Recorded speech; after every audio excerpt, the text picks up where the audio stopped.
Welcome, everybody. Thank you for coming to this meeting on observations of methane emissions in the Arctic. This is an IARPIC collaborative meeting with the Technology, Innovation, and Application Foundational Area, or TechFA, taking the lead on it. And it's also motivated by Arctic Systems Interactions Primary Area Collaboration Team, PA2.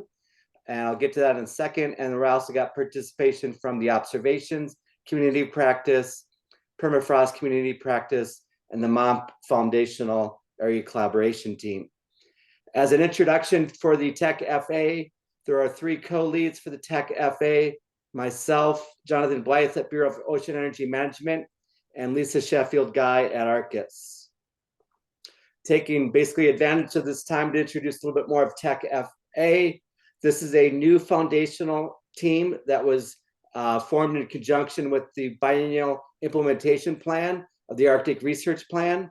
And this is really our first year. And as a part of it being our first year, we're really working on both defining ourselves and the responsibilities that we're working with. And we're working to recruit and build diverse membership across organizations, science areas, responsibilities. We're also focused on the Arctic and the Antarctic and establishing connections and participation from the private and industry sector.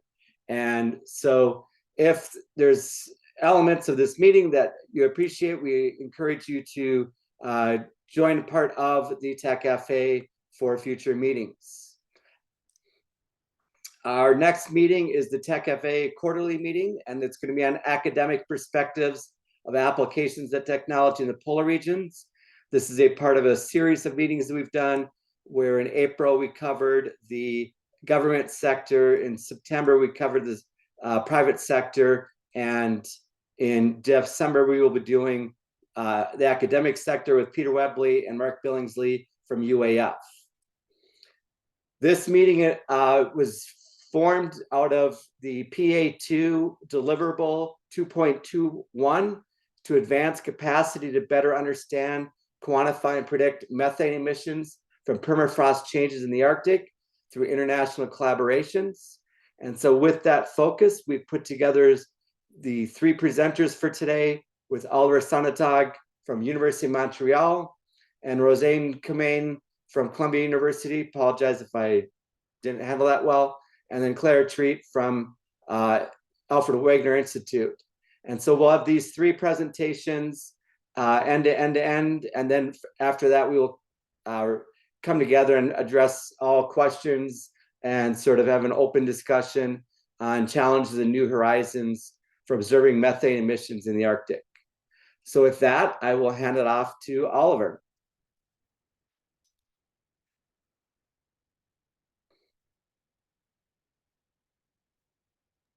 Oliver's muted. My sickness. Okay.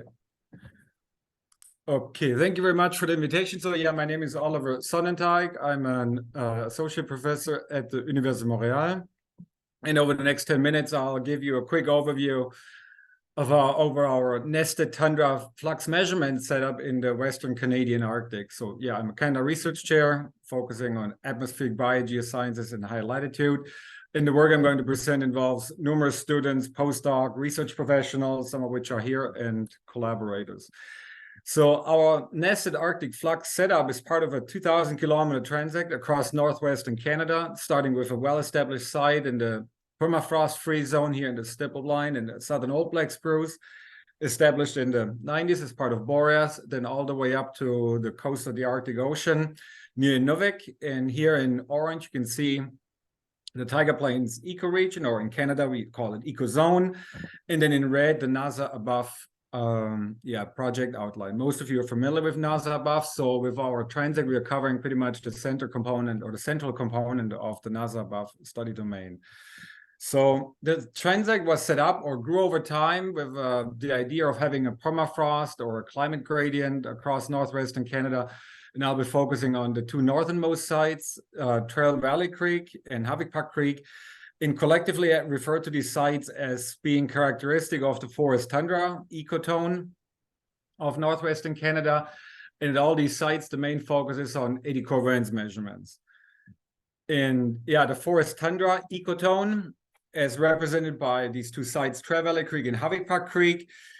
I mean, they're quite similar, and I prefer talking it as about a transition zone rather than the tree line. It's not a sharp line. Obviously, trees get shorter and smaller, and at one point they are gone. So together, I think we have two representative sites of this transition zone.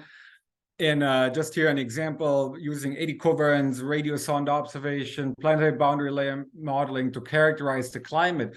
Obviously, the presence of trees, even though they're relatively short and small and sparse, has an impact.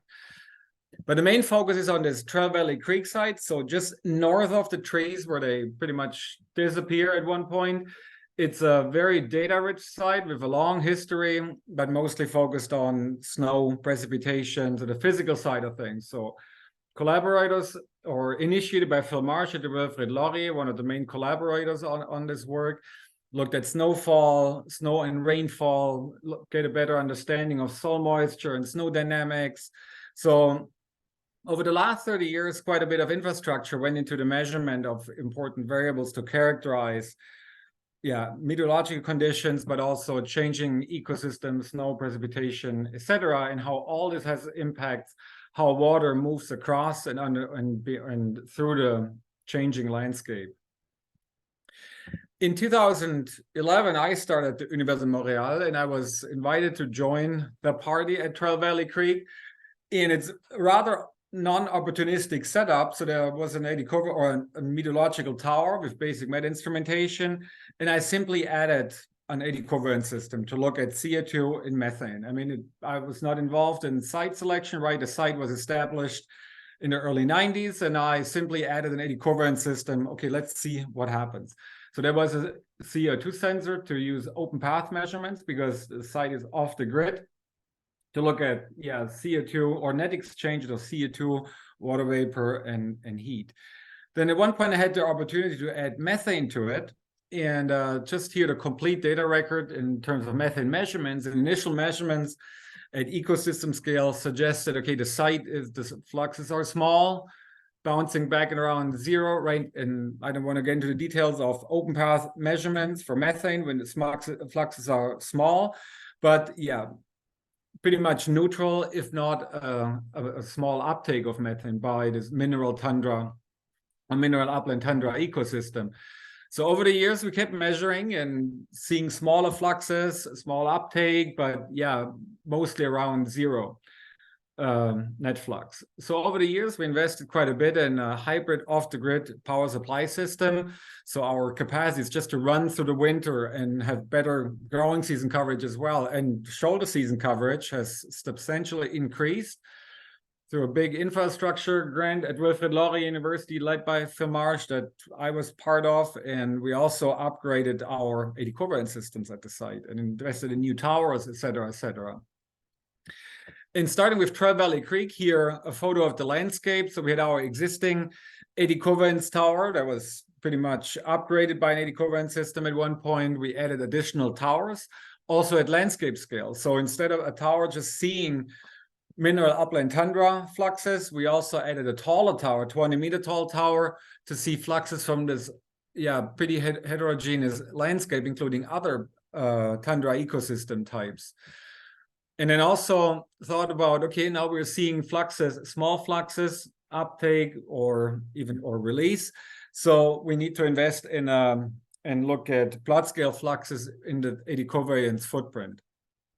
So over time, together with University of British Columbia, we built on a well-established design of auto chamber systems used at various sites in Canada as part of Fluxnet Canada, and led by Soran Nesic and Andy Black at University of British Columbia, and came up with an 18-chamber auto chamber system comprising 18 chambers of plexiglass domes, pretty much on PVC collars. And the design is based on initial drawings and setups developed by Soran Nesic and also used as part of Fluxnet Canada. And we built on this existing design using an LGR close path, because now we had the solar power supply system in place to actually power a close path LGR gas analyzer that we would have not considered in advance because it's power hungry, challenging in maintenance, but we needed a precision to quantify small fluxes. So we decided to go for an LGR, enhanced performance gas analyzer,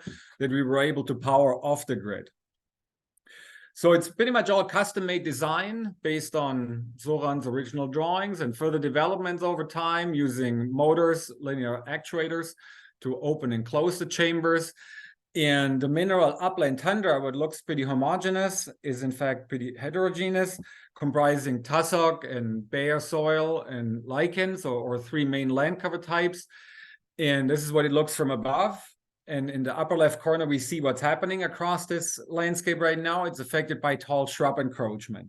But our 80 covalence tower doesn't see fluxes originating from this from these taller shrub patches. So the main focus is on this mineral upland tundra and its three dominating land cover types that we covered, as we can see here with the boardwalks, with this auto chamber system off the grid, but nested within the footprint of this ecosystem tower. This is what it looks like from above. So we have different tundra types, right? The dwarf shrub, lichen, and tussocks, and all nested and well characterized by 80 covariance. And this upland tundra covers around 70% of the overall landscape. So this is what it looks like. And the person in the field, Gabriel, he's also on the call here. He's standing in our little tent. That's pretty much our control center. And then this is what it looks like. The chambers, they do their thing. They close. They stay closed. Concentration built up in the chamber over time, measured with the LGR, and at one point they open. So nested in this footprint, we saw, okay, with our auto chamber system, it's quite an effort to get the system set up and run over the growing season, and we take it all down before the winter kicks in. But we are also using manual chamber systems across the landscape as part of different student-led projects to look at, okay, how do methane fluxes change across, for example, this collapsing landscape or collapsing lakeshore? What do fluxes look like from the thermokarst lakes, etc.? So our auto chamber systems these measurements are completed by manual or complemented by manual chamber measurements, also using the latest generation of portable gas analyzers. In this case, it's a Picaro gas scouter.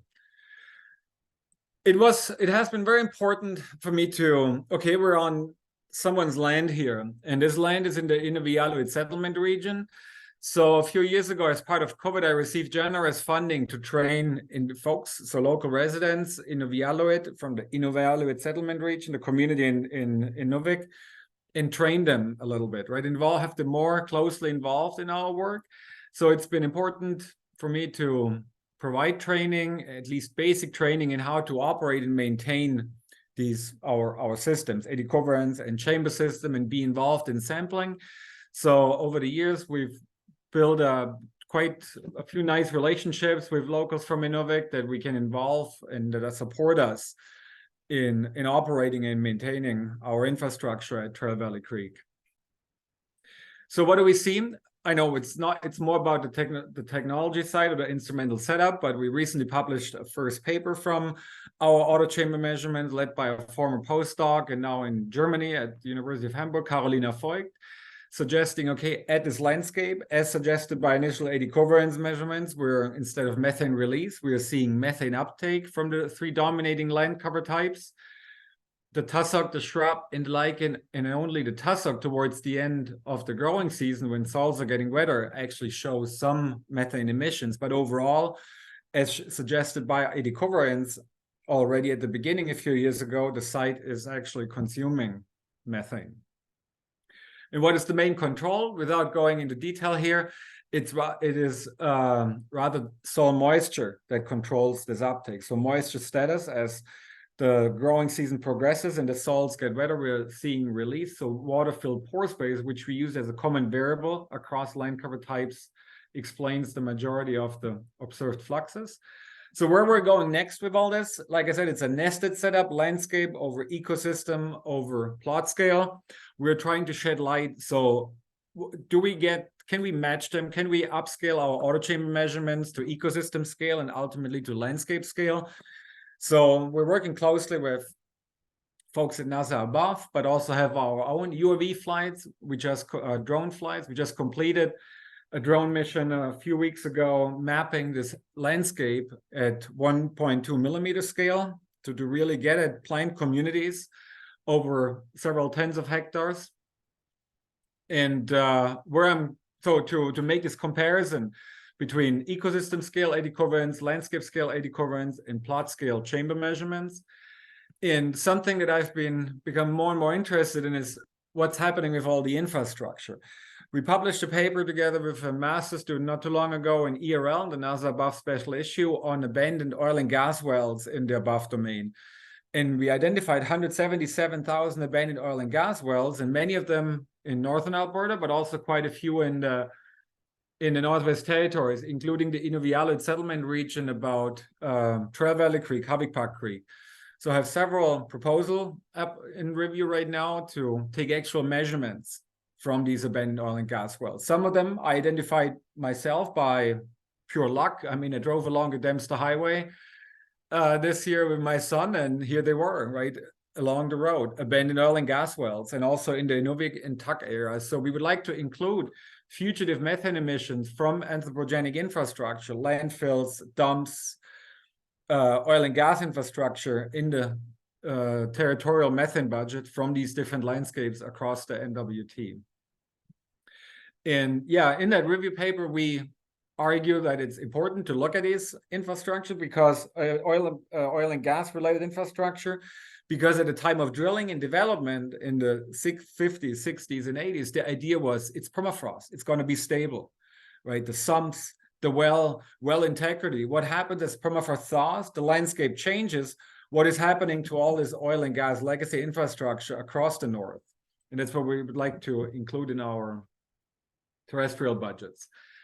And with this, I think I reached my 12 minutes, if I'm not over yet, but yeah, thank you very much. Very good, thank you. And moving on to the next one then. Who's next? Is that me? Yep. Okay. Share this one. You guys can see and hear me? Yep, all good. Okay, great. I'm going to, how do I hide this thing here? There we are. I have a very small screen, so I'm going to hide this video panel. Great. So I'm Róisín Commane. I'm an associate professor at Columbia University. And I'm actually going to follow on a bit from what Oliver has been talking about to think about total ecosystem fluxes, but on a slightly different scale. So kind of going bigger scale again from what he was just talking about. So some of this work is from Luke Schifferl, who's a research associate at Lamont and at Harvard, and then Sarah Ludwig, who's a graduate student with me as well. So for the eddy flux, when we're looking at it, we're looking at eddies that are really within maybe a kilometer of the tower you're looking at. Depends on the height of the tower. So we're looking at something that it gives you your flux, so micromoles per meter squared per second within a given area, depending on the footprint of your tower. Now that's if we want to look at the flux directly. If we want to start looking at what the concentration is doing at this site, so for example, a tall tower, an aircraft, depends on how you want to measure it. But the area of influence, the surface influence on that concentration is quite different. It's a much larger area than you would expect to have for the eddy flux directly. So when we can use atmospheric transport models to calculate this surface footprint. So it's the concentration footprint for this area. And that can be, hundreds of kilometers, depending on how tall your tower is. So we use something called STILT. But you can use pretty much any Lagrangian transport model with any sort of atmospheric meteorology that you want to couple with it. What I'm going to show today is some of what we would like to do in the Arctic. It's not quite there yet, but it's based on stuff we've been doing. I run a network of towers around New York City, same kind of principle. Oh, wrong one. There we are. So we've been doing this for different data sets that are available as part of, say, Above or CARVE, different programs for CO2. Now, oftentimes aircraft data, concentration data are only available for the summer months. They generally run out at kind of when the weather gets bad. So you will get a lot of daytime, so sunshine, lots of sunshine through the summer, and then you lose it over the winter. That's when we start looking at what the towers will tell us.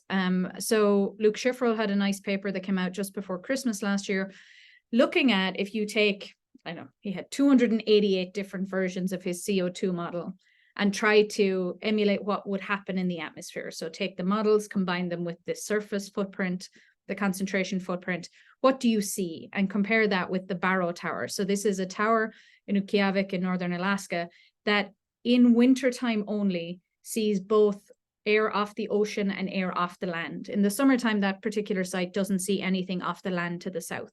So we can only use it for the wintertime, which is a bit annoying. It would be lovely to have another site to be able to use in combination with it. But based on this, he was able to identify which types of models really don't represent the regional scale CO2 flux for the North Slope. Now, it doesn't tell you exactly which one does, but it helps you to rule out what is not consistent with the seasonal cycle, with the spatial extent, information like that.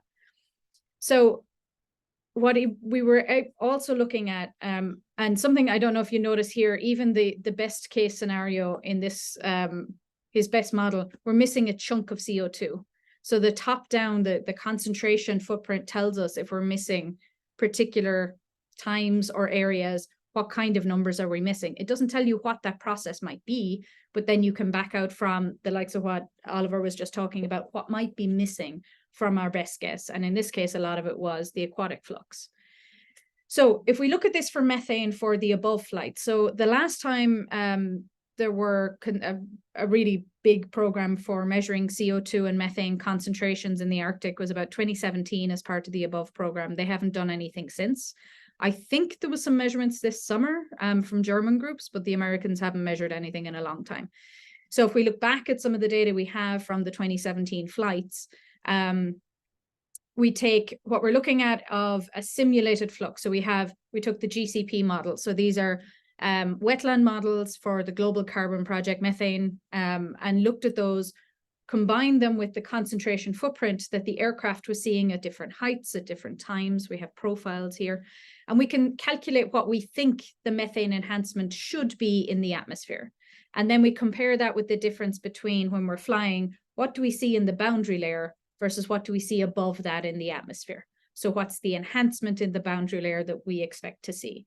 And for most of these Global Carbon Project models, for somewhere like, I think this is for Scotty Creek, they actually do a fairly okay job. There's a lot of spread, but they're, you know, some of them think there's nothing there at all, but most of them give you some sort of information. The colors here tell you the season. So many of them are way off in some seasons versus others. So you've got like June, some of them are seeing way more methane than they should be, but yet later in the season, they're not seeing as much in September, October, September-ish. So the seasonal cycles could be slightly off with that. It gives you that kind of information. And I think Luke has a talk on this at AGU, so he really needs to get a move on and write all of it up. But if anybody has any questions, he is fantastic to chat with. I can give you his details. But if we take somewhere that is considered dry, now the Global Carbon Project, they tell their models where the wetlands are. And that estimate of where is a wetland, whole big can of worms. They don't call the North Slope of Alaska a wetland, which I was surprised at because you bounce. Everything is wet. There's permafrost layer, very wet tundra. It might not be wet at the surface, but there's a huge amount of anoxic conditions there. And when we look at a comparison on the left here is looking at some of these models versus what Donna Zona's Ivitook site looks like. So Ivitook, she's seeing with I think it's an open path, but she's seeing a lot more methane, whereas the models are not seeing much at all. And on the right-hand side, when we look at the flights over the North Slope, our observed enhancement is similar to what we see at Scotty Creek. It's 100 ppb of enhancement of methane that is seen there. And yet the models, there's one model that tells you there is any methane on the North Slope at all. Now, we've been blinding it ourselves so that we don't know which model, because we don't want to ruin anything. But there's only one model in all that bunch. So aiming for the mean of the models does not mean that you're getting the best answer. Comparing with observations can tell you which ones are not right. So if we take it on that big a scale, so the reason to look at concentrations oftentimes is most of these models are never on the scale of an eddy flux tower. They'd love to be. They really can't be. They're looking at much larger scale than that. So this gives us a means to be able to evaluate some of these large scale models and tell when they're not working, or for example, an entire type of ecosystem that they don't see as being a methane source. So it gives us something to work at there. So we've been looking a lot at the YK Delta, so the Yukon-Kuskokwim Delta in Southwest Alaska. My student Luda has been working there for quite a long time. She was working at the Woodwell Climate Research Center for quite a few years before she came to work with me. I've been very lucky to work with her. But different things about looking at, oh, well, what's the CO2 and methane for aquatic systems? How does that change? And her latest paper is in Biogeosciences, if anybody's interested, how you resolve what's within your footprint of your flux tower. And these are not tall towers. I think they're 2.5 meters. So even within that footprint, which is quite small for the flux, what resolution you use to tell you what's within that footprint really does matter, especially in these ecosystems where you've got very small bodies of water. And you can get very different answers on what the total carbon budget is as you scale that for your area, depending on how you resolve it. So something we've been talking a lot about then is how do you go from that scale to bigger again? And that's what I'm going to give you a brief overview of, something we've been talking about for, I would say, since about 2018, but apparently we haven't gotten it submitted yet. We're working on it. But there is infrastructure in the YK Delta. There are a number of cell phone towers, in fact, and they're tall enough to do something with. So can we use the existing infrastructure that's maintained by GCI to build up our top-down flux system measurements? So measure concentrations at a bunch of different heights. And thanks to, this is with David Buttman and Sue Natali, and thanks to Jenny Watts, who is quite tenacious, we finally have GCI committing to giving us a quote for putting everything on there. So now we need to get funding. So if anybody'd like to fund the first part of that, we could put it at Bethel. But what we have here on the right is kind of an overview of the ecosystems as they are. So we've got Bethel here on the bottom right. We looked up where are all the the cell phone towers in the YK. We've got one at Nightmute that's 20 odd meters. And then the Marshall Tall Tower, because it's up on a height, sees a huge area. And being able to play with 3 different towers means that regardless of the wind direction, we can constrain from the top down, like we did for the CO2, what is going on with the methane as we're looking at it. So we did some simulations. Pretty much we don't have enough data to know what the answer really is, but we're calculating best guess information. What would we look at? So on the left-hand side here, given a typical wind direction, I think this was from July of 2022 or something, a typical wind direction where the air moves off the ocean past the Nightmute Tower and up to the Marshall Tower. So we've got everything moving from the southwest to the northeast. And then we're able to look at, say, a simulated flux from Jenny. So what would we potentially expect the methane flux to be? And then here we have the footprint, the concentration footprint that we would expect to have at the Marshall Tower, given its location and the wind direction and everything else happening. So most of the influence happens in the area closer to the tower, but there is influence from all the way across. So to calculate the simulated enhancement we would expect to see in the atmosphere at Marshall, we take the flux multiplied by the footprint, so the concentration footprint, and then we get these simulations of what we think the concentration enhancement would be in the atmosphere.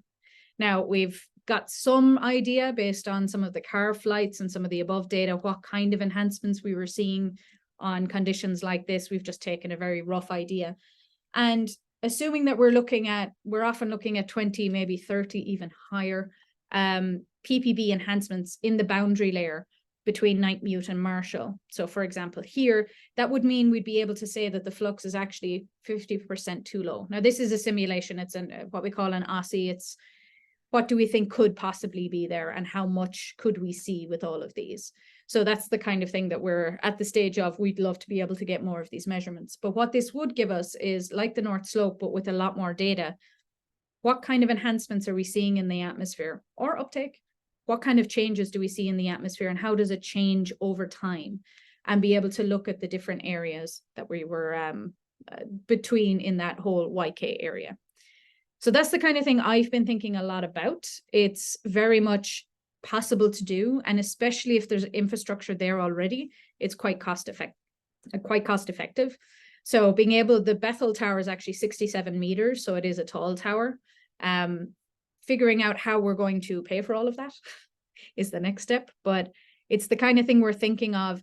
It's a region, it's smaller than Pan-Arctic, but it does give us a lot more information on how we can pull knowledge from that in a more regional context. And that's something that we'd like to do a bit more of. So what can we learn about scaling Arctic carbon fluxes? So the atmosphere, it integrates all of the terrestrial, the aquatic, whatever you give it, the atmosphere mashes it all up together. But we can use that in order to pull apart everything that's then driving the atmospheric flux. So we can use the atmospheric concentrations to identify the total flux of methane into the atmosphere across all the seasons from different regions. And we can also find out what flux models do not represent the regional fluxes. And I think that's actually something we need to do a lot more of. There have been an awful lot of model intercomparisons where everybody aims for the mean. That does not mean that that's the right answer. And we need better observations to be able to push it to, well, they're all missing this type of ecosystem because we never told them that this could be a wetland. But what does a wetland mean in permafrost conditions? And I think, we need to maybe rethink how the terminology we're using. Maybe it's not a wetland, it's a biogenic methane flux, whether that's uptake or emission, depends on what you're looking at. And thinking about it in that way, I think we need a lot more of the top-down measurements to be able to give us those conditions. Where can we match it? Where can we not? And help us evaluate that. So that's all I have. Very good. Thank you. And we'll move on to Claire.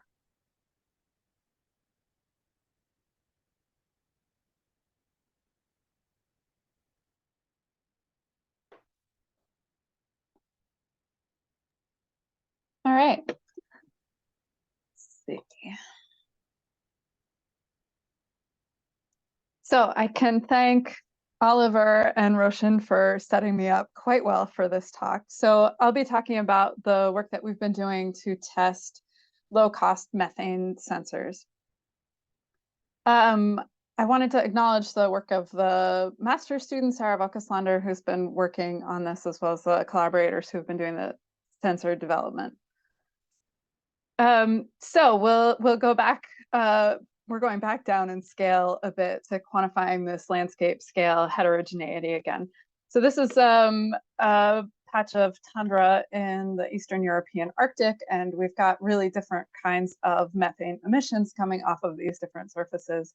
So a likely hotspot here in the foreground because of this emergent vegetation and saturated conditions. Whereas on these raised areas like this brown peat plateau that's bare, as well as some of this mineral soil tundra, we probably are seeing net methane uptake.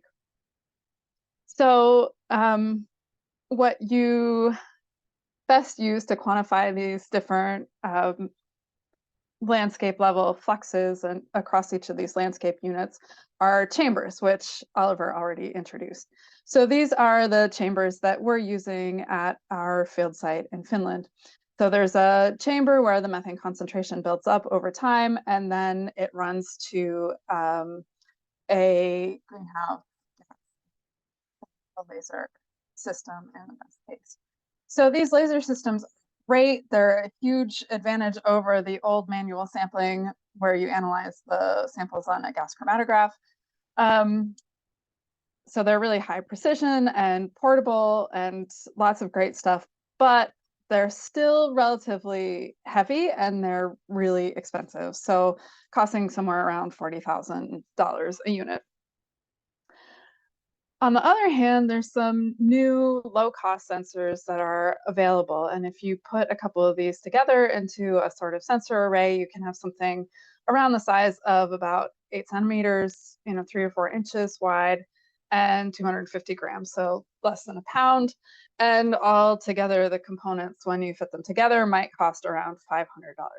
So huge improvements in the price point, as well as portability of these units to do methane fluxes. These sensors units are still really under development. There's a couple of different designs that are in use. So one is the design from Linköping University that has both CO2 and methane, and this is the one that we tested.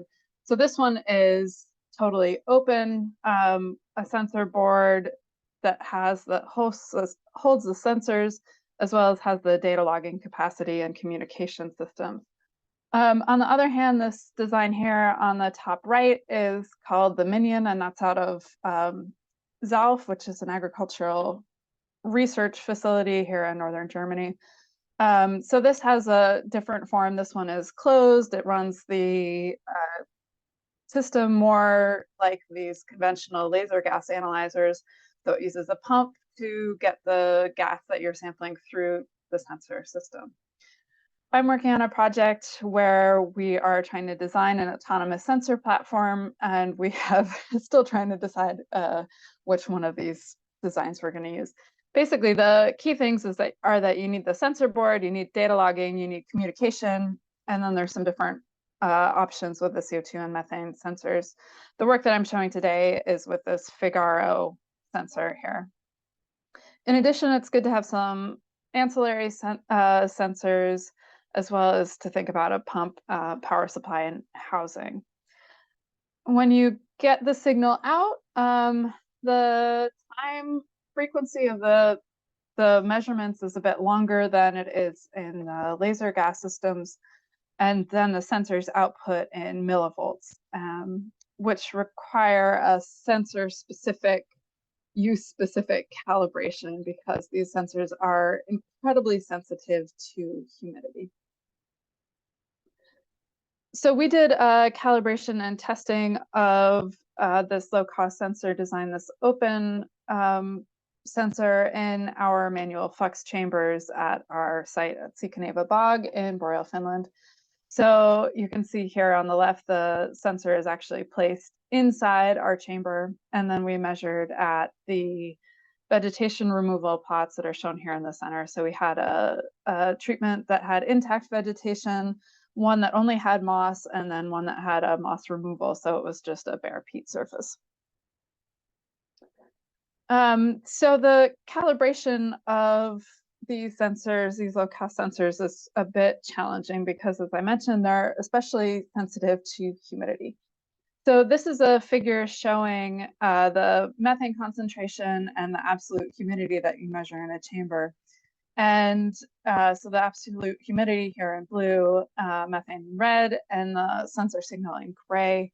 And what you can see is that in cases where the methane concentration is has relatively small changes, and the absolute humidity has relatively larger changes, the methane sensor signal really closely follows the absolute humidity signal.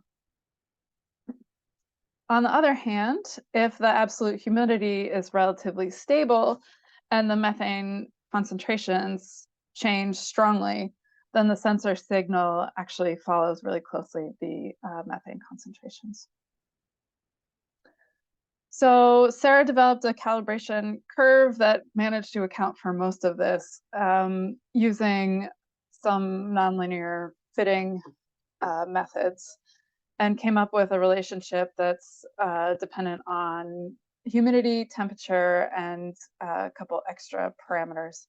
And she managed to get it so we have an R squared of about 0.76 with an RMSE of 1.3, and the best fit regression of our modeled versus the observed methane fluxes is actually pretty close to the 1-to-1 line. It does break down a little bit at concentrations less than ambient, which were predicted by the sensor values, but we didn't see in our observations. We also saw that the calibration fit depended a bit on the vegetation. So this figure is showing the R squared of the calibrations among these different vegetation plots. So vegetation here, these fully vegetated plots on the left, the plots that only had the moss and these vascular plants experimentally removed, and then the bare peat treatment, so where it was just bare peat. And the bars here are showing the R-squareds of these different calibrations. So in the bare peat, the calibration worked the best. It had both the highest R-squared and the lowest R-squared of these calibrations. And this is a lot higher than both the vegetation plot and the experimentally moss-only plot. It's not clear whether this is the effect of having the most stable relative humidity in here. So the relative humidity is shown here with the red and the green lines.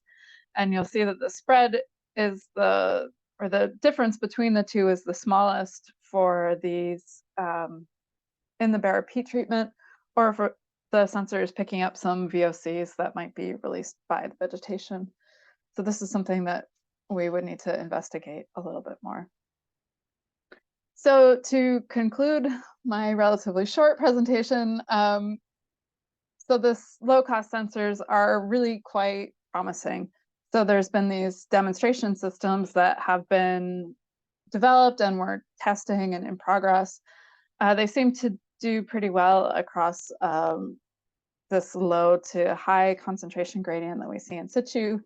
And I think it's a really good potential to be used in the future in peatland and Arctic ecosystems, but it's still a bit of time before we really get these fully operational because of these calibration issues. And then also there's some issues with the reliability of the hardware and kind of fine tuning this the design of the whole platform.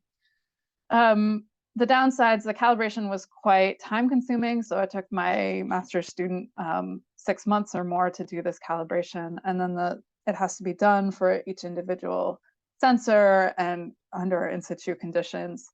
I know it was a challenge to match the signals between these the analyzers and the sensors, and took quite a bit of data cleaning, which was really time consuming.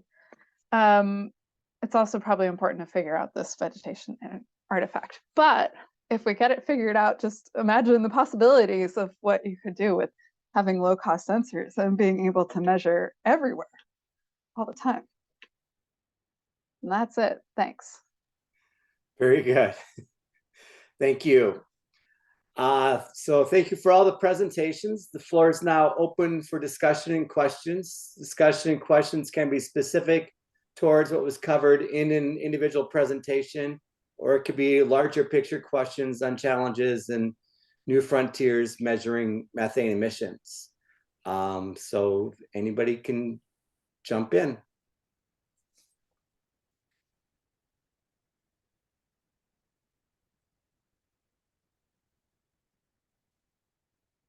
Go ahead, Ted. Hi, everybody. Thanks for the presentations on all the cool methane stuff. I'm a little bit out of the loop, but heard some talk about maybe the European monitoring systems dropping open path methane. And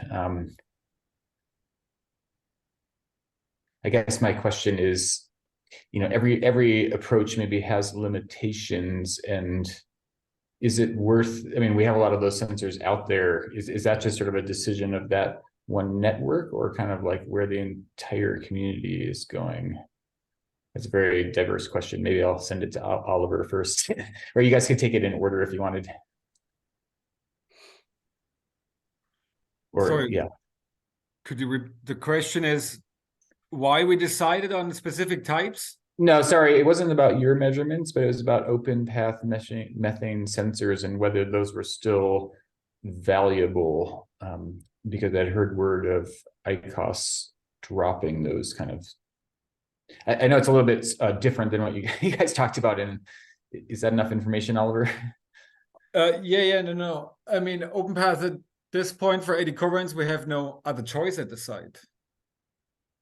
Okay, so they're still valuable, just with their own limitations.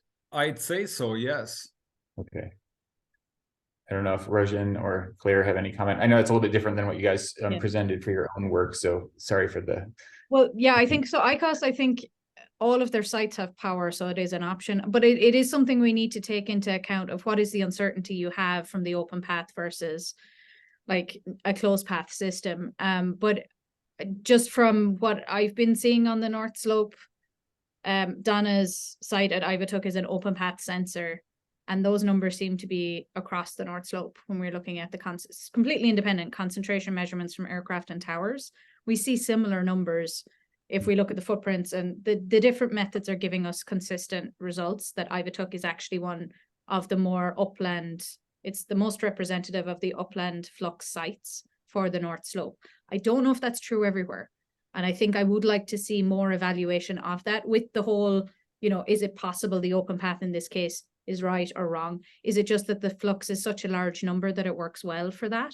Is there a lower limit where an open path system is no longer the best option because the fluxes are small?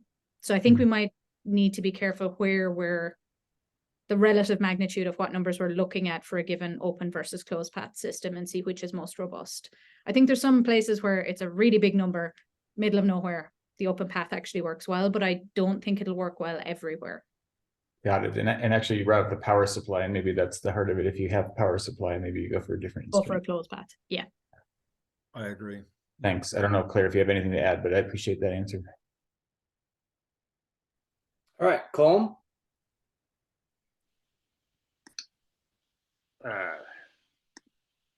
Sorry, I'm just trying to get the settings right here.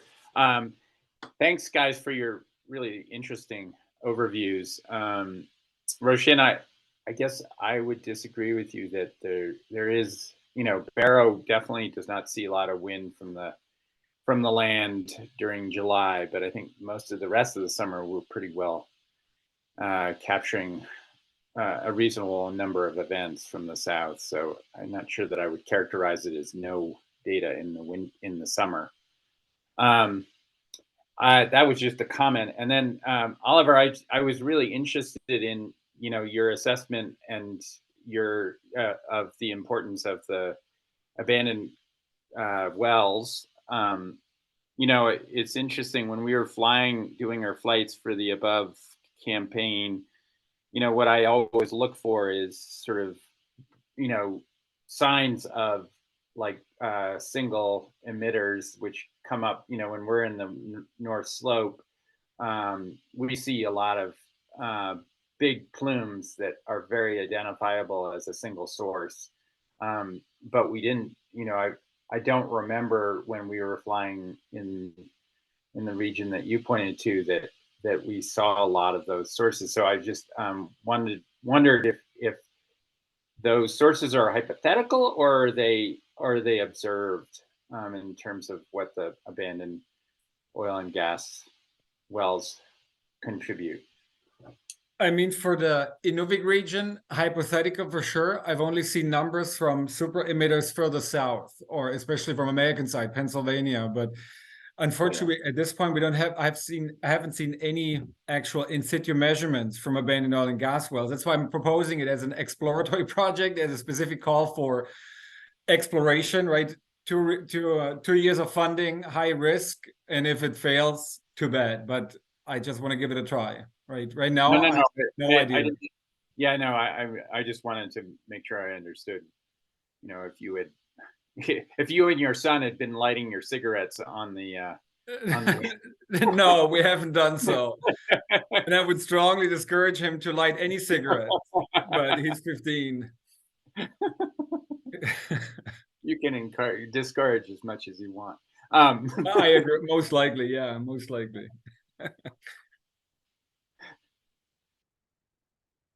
So at this point, I don't know. Right, hopefully soon.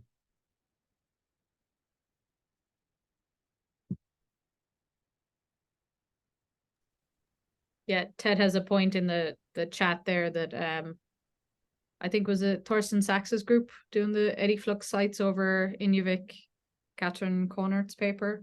They saw quite a lot of geologic seeps, or it seemed to go with the was it the depth of the permafrost, if I remember correctly? Yeah, and I think instead of eddy flux, it was aircraft, like low.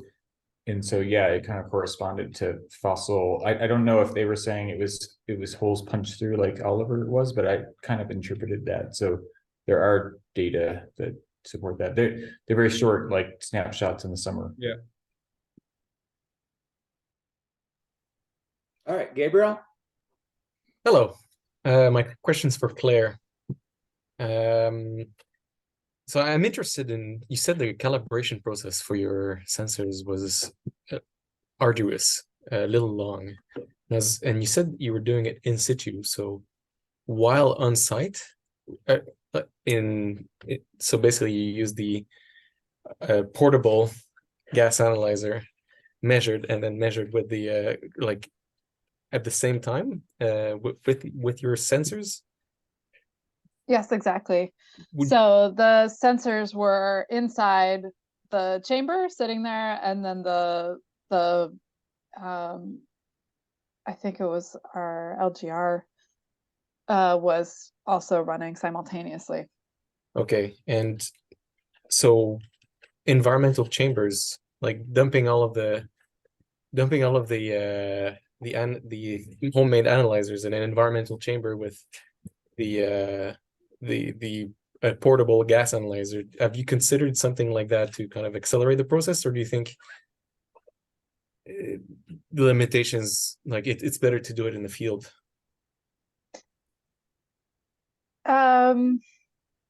So the problem with these sensors is that they're just incredibly sensitive to both the temperature and the relative humidity. So it's really, I think, under lab conditions where you don't have vegetation and evapotranspiration happening, like I think the calibration probably looks really neat in the lab, but then in Okay. the field that's where it gets kind of tricky. Okay. And it might also differ depending. I know that there's some new sensors coming on the market that might be optical instead of, these are some kind of chemical sensors that basically like burn up some of the methane somehow. I'm not exactly sure how it works, but you know, they produce a current from the methane. And so I would imagine that a different kind of sensor that uses a different methodology is going to have somewhat different results. Okay, well, thanks for clarifying. Thanks. Can I ask Claire a follow-on question? Yeah. So those Figaros have an interference from VOCs. We can't use them in the city because there's other, like all the other VOCs that are emitted from natural gas here. Do you think, like, do you find that it's different for different types of vegetation? Have you figured out which are like isoprene emitters or monoterpenes or any sort of relationship with that kind of thing? No, Interesting. we haven't. I mean, yeah, we're kind of at the level of like, we sort of lump all those VOCs together and like, oh, there must be some VOCs. So, I mean, Yeah. I think that there's,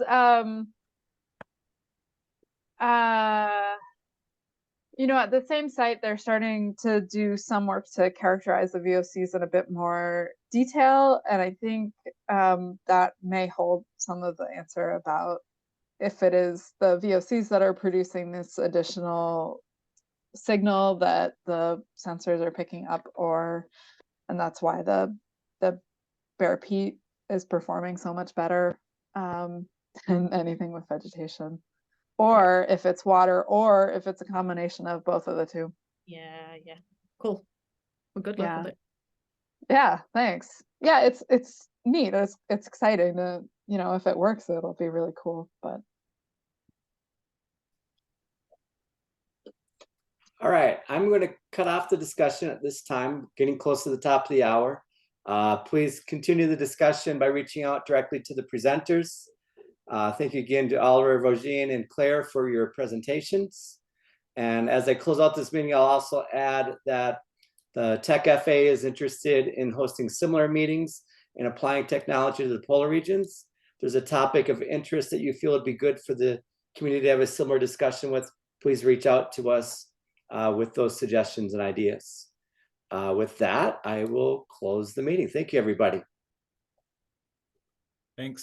thanks. Bye. Thanks all. Bye. Bye.